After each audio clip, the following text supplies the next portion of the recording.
Hi, my name is Mary Walworth, and today I will be discussing the concept of mana and how it relates to possession in Polynesian languages. Proto-Polynesian innovated a strategy of possessive marking, generally known as the A-O distinction, because the contrast is typically reflected in Polynesian languages by two vowels, A and O. The reconstructed forms are, in fact, as they are shown here, which is glottal stop A and O. So this distinction is easily reconstructed, but the criteria for the selection of A or O is not so easy. And that's what we're going to be exploring today.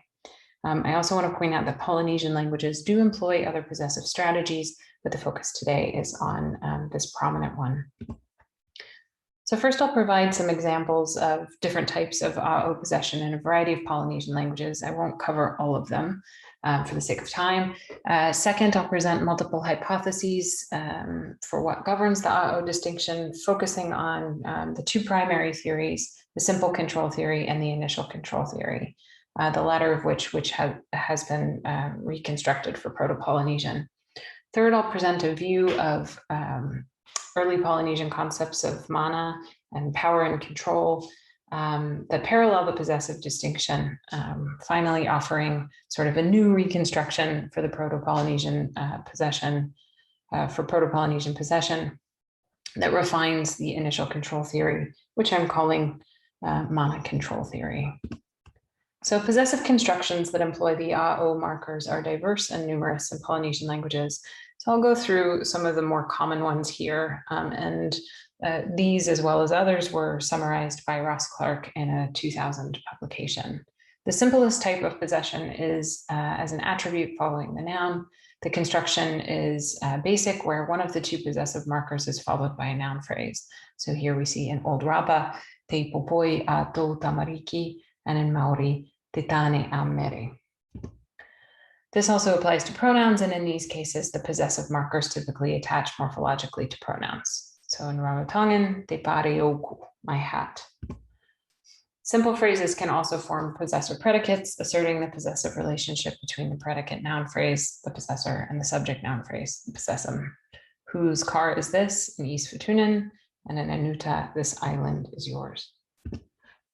Equally prevalent is when the possessive markers A and O occur with reflexes of Proto-Polynesian te, which has been reconstructed as an article of specificity. Again, from Old Rapa, we eat your taro bed. We see the ta, and in Rennell, their mother's bed. We see the ta'a, ta'a, and following that. Then we have reflexes. In East Polynesia, a common structure is made up of possessive particles A and O occurring with na or no. And this can form genitive constructions that express the meaning of and belongs to a noun, one noun belongs to another, as shown in the Hawaiian example, and possessive predicates as in the Tahitian example. Possessive constructions are also used in nominalizations. A good example comes from East Futuna, as was described by Claire Moise-Faury. When an intransitive verb becomes the head of a noun phrase, its absolutive argument becomes an O-possessing modifier if the verb is patient-oriented. And we see that here, and that is the ringing of the bell. Or it becomes an A-possessing modifier if the verb is agent-oriented, as we see in that is the horses running. So while the existence of the A-O distinction is itself uncontroversial and is widely used, as we've seen, and it is also reconstructible to Proto-Polynesian, the value of the distinction itself has been continually debated. So now that we've seen a bit of how possession is constructed, we can look at what governs the distinction and what drives the selection of A or O. Often in Polynesian language descriptions, categories of nouns are presented as either O-marked or A-marked, to try to sort of classify the distinction, but there are always lists of exceptions. So Polynesian possession is cannot be really regarded as a noun class system in which possessed items are assigned to one of two categories. And as Ross Clark said, the A-O distinction hinged not on a classification of possessed things, but on the nature of the relation between the possessor and the possessed. He goes on to say that one clue for this is the fact that pairs where the same possessor and possessum may be marked differently to offer a different meaning, but exist in the same sort of syntactic frame. And that suggests that the choice of a or o depends not necessarily on the features of the possessum, but rather on the relationship between the two entities. So here are some examples of those pairs from different parts of Polynesia. We see in Samoan, this is a picture of Sina. When it's O-marked, Sina is depicted in it.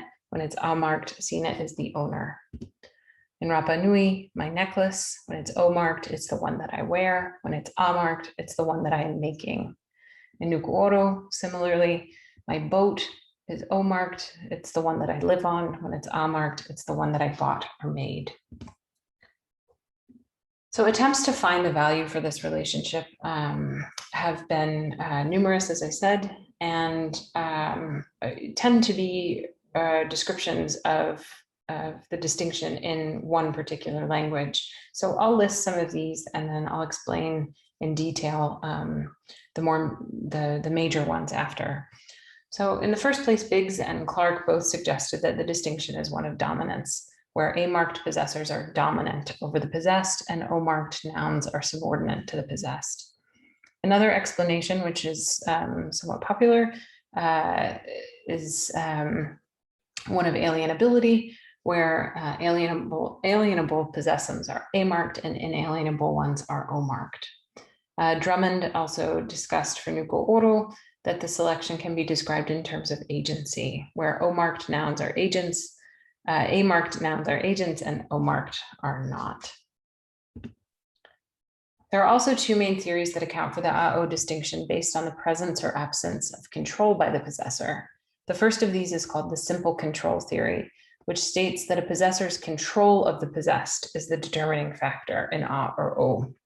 So presence of control requires A marking and absence of control requires O marking. The initial control theory set forth by Pilo Wilson in 1982, on the other hand, states that the possessor's control over the initiation of the possessive relationship is the determining factor. Wilson's initial control theory, which he also reconstructed for Proto-Polynesian, put significance on the initiation of the control relationship and not on the relationship itself. So this differs obviously slightly from the simple control theory in that control is focused on the sort of initial dynamic in the possessive relationship. And this is an important refinement, especially when relationships seem to be equally initiated, as we might say of spouses in some cultures, for example. And we see this in Old Rapa as just an example where we can invert the possessor and the possessum with the same possessive marker. So te tane a te va'ine, the husband of the wife. If we invert them, the A marking remains, te va'ine a te tane, the wife of the husband. So if there was some sort of control in this relationship, it wouldn't be detected. It couldn't be detected, obviously, here by just reversing the possessum and the possessor. Under the initial control theory, this is understood because while the control dynamic between these two people might shift in the relationship and may not actually be very equal, they are both initiators of the relationship in the first place. In other words, they both agree to the relationship. The development of initiation in the initial control theory is also important when neither the possessor nor the possessum is in control of the initiation of the relationship, though one or the other may be in active control during the relationship. For this, Wilson offers the example of a chief and his people in Hawaiian. So here we see that the chief is O-marked. Of course, the chief is dominant over his people in Hawaiian culture. However, the establishment of the relationship between them was not controlled by the chief or the people. The relationship is established through inheritance, which is beyond both entities. Essentially, then, Wilson's initial control theory can be outlined like this. Initiated relationships are A-marked and all others are O-marked. However, as you see here, there are several exceptions to things that are O-marked, which should be marked as A under the initial control theory. And Wilson identifies these as the following: ownership of certain material possessions, such as shelters like houses, tools, axes, spades, spears, fishing hooks, fishing nets, vessels such as canoes, possession for the purposes of drinking, like kava and water, specifically, possession of resources which produce food, gardens, plants, fruit trees. And he also highlights that some kin relationships do not appear to work under the initial control theory. All of that being said, he still reconstructs the initial control theory for Proto-Polynesian. And for these exceptions, Ross Clark later stated about it that perhaps it would require more cultural background to determine the choice that's being made here. So in thinking about that and looking to one of the primary sources on what a cultural background in consideration of possession is, turn to Molloy and Rapu in 1977 and their work on Rapa Nui. So for Molloy and Rapu, Rapa Nui society could be divided into chiefs and non-chiefs, and the mana that they possessed was the foundation for the possession distinction. So Molloy and Rapu offer two distinct categories which are meant to mirror the AO distinction. And they write that these divisions correspond very closely to the actual categories of relationships marked by A-class and O-class possessives in Rapa Nui. So as I've put here, work, tools, food, and crafts produced by non-chiefs fall into the A-class, as do social inferiors and members of the younger generations, that is to say, people with less mana. Land with communal resources such as houses and canoes are O-class, as are one's own body and its parts, dreams, names, and persons of a higher or equivalent rank or status. Those are also O-class. Their proposal for Rapa Nui, where two classes of possessives parallel features of social stratification, is really compelling, even if it's not quite sufficient in that it's just for Rapa Nui and it's a noun classification system. I think it merits an examination in conjunction with the initial control theory, and to see if we can take it a bit broader and see how it generalizes for Polynesian languages. So it's from this angle that I propose sort of another refinement of the initial control theory based on the Polynesian concept of mana and how it relates and related to social roles and relationships. So first, what is mana? As many of you know, it can be reconstructed back to Proto-Oceanic with a meaning of power, prestige, and efficacy. And many non-Polynesians have indeed defined mana as some sort of general or abstract force, and often as a supernatural power. But Polynesians themselves seem to emphasize a much broader and less easily translatable concept. And there is a wealth of literature on trying to define mana. So I won't get too far into that. But if we draw from the ethnographic record, we do find many different definitions. We find abundance. In Samoa, mana relates to ostentatious food distribution. In Mangaya, the chief was the ruler of the food. In Tikopia, the chief was the agent for the gods, bestowing food and the owner of all resources. Other notions include according to good, authority, and transfer of authority, as well as according to handy, power, strength, prestige, reputation, skill, dynamic personality, intelligence, and efficiency. So mana is and was not a plain concept of supernatural force, but rather a critical element to the transfer of power and how relationships formed in ancestral Polynesia. But how does that fit into Proto-Polynesian sociopolitical structure? First, there was a marked shift to increased stratification and more centralization of power among the early Polynesian societies when compared with non-Polynesian societies. And Pat Kirch describes this as a society headed by chiefs who come to the chiefship by virtue of birth. That is, they inherit the chiefly title because their genealogies link them directly to the ancestors, and above the ancestors to the gods. This can be described for ancestral Polynesia due to important concepts that have been reconstructed to reflect the sociopolitical context of the Proto-Polynesian world. In his own words again, in Polynesia, authority was inherent in the ancestral Polynesian status category of Ariki, the hereditary leader of a Kainanga, a descent group, by virtue of birth order and hence access to mana. So in essence, mana came from the gods and manifested in the physical human world, beginning with the chiefs, the Ariki, and then diffused through genealogies as well as through specializations determined by the chief for his kainanga. And so it was not equally, mana was not equally accessed by the kainanga, and mana determined then the pathways of rank that ordered relationships in Polynesian societies. So how does this fit into possession? Well, if we can incorporate mana into the initial control theory, we can start to see a resolve to the exceptions we saw earlier. Mana has elements of control, this idea of providing for, investing in. So the initiator of the possessive relationship will always be the one with the ability to provide some mana. O possession then doesn't at all represent a default class. Rather, it involves a relationship where the possessor receives mana either directly from the possessum, in the case of immediate genealogy or specialization, or indirectly as sort of a will from the gods or ancestors, as in the case of water, food, and inheritance. So a refinement of the initial control theory is needed, one based more intrinsically on Polynesian-centered society and the importance of mana in all relationships, and these concepts that we can reconstruct for Proto-Polynesian. So in response to that, I suggest to reconstruct the mana control theory, in which relationships that are initiated by the mana of the possessor are A-marked, and those that are initiated by the mana of the possessum or by an external force are O-marked. So it's not just simply a default relationship. So let's quickly revisit the problems that we encountered by the initial control theory.